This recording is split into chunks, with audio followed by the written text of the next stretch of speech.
اعوذ باللہ من الشیطان الرجیم، بسم اللہ الرحمن الرحیم۔ السلام علیکم۔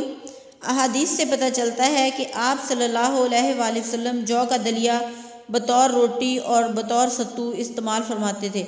نبی کریم صلی اللہ علیہ وسلم کے دور میں لوگ جو کی روٹی کھاتے تھے یا گندم اور جو ملا کر روٹی پکائی جاتی تھی۔ جو کھانے والی ایک عام سی جنس ہے۔ جو ہر جگہ پائے جاتے ہیں۔ یہ گندم کے کھیتوں میں پائے جاتے ہیں۔ یہ گندم سے پہلے پک کر تیار ہو جاتے ہیں، اگرچہ باقاعدہ کاشت بھی کیے جاتے ہیں، لیکن عام طور پر خودرو ہوتے ہیں۔ عربی اور فارسی میں انہیں شبر، سنسکرت میں باوا اور انگریزی میں بارلے کہتے ہیں۔ نبی اکرم صلی اللہ علیہ وآلہ وسلم کو جو بہت پسند تھے۔ احادیث سے پتہ چلتا ہے کہ آپ صلی اللہ علیہ وآلہ وسلم جو کا دلیہ بطور روٹی اور بطور ستو استعمال فرماتے تھے۔ نبی اکرم صلی اللہ علیہ وآلہ وسلم کے دور میں لوگ جو کی روٹی کھاتے تھے یا گندم اور جو ملا کر روٹی پکائی جاتی تھی۔ خالص گندم کی روٹی صرف تقریبات پر پکائی جاتی تھی۔ مسجد نبوی کے دروازے پر ایک عورت چقندر کی جڑیں اور ثابت جو ملا کر اس کی شب دیگ پکا کر نماز جمعہ کے بعد بیچنے آیا کرتی تھی۔ صحابہ کرام رضی اللہ تعالیٰ عنہ کو یہ پکوان بہت ہی پسند تھا۔ یوسف بن عبداللہ بن سلام رضی اللہ تعالیٰ عنہ بیان فرماتے ہیں کہ میں نے نبی اکرم صلی اللہ علیہ وآلہ وسلم کو دیکھا کہ آپ صلی اللہ علیہ وسلم نے جو کی روٹی کا ٹکڑا لیا اور اس کے اوپر کھجور رکھی اور فرمایا کہ اس کا سالن ہے اور کھا لیا۔ جو کو کوٹ کر دودھ میں پکانے کے بعد مٹھاس کے لیے اس میں شہد ڈالا جاتا ہے، اسے جو کا دلیہ کہتے ہیں۔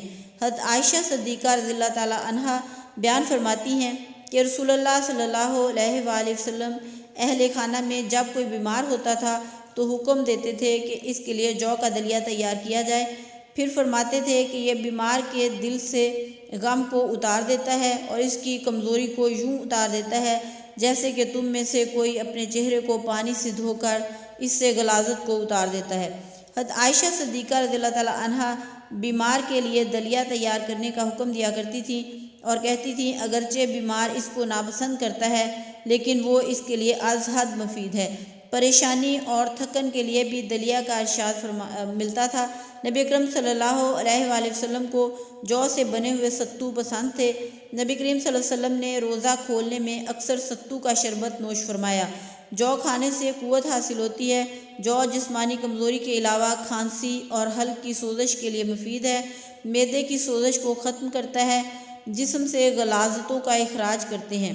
ابن القیم رحمۃ اللہ علیہ نے جو کے پانی کا نسخہ بیان کیا ہے۔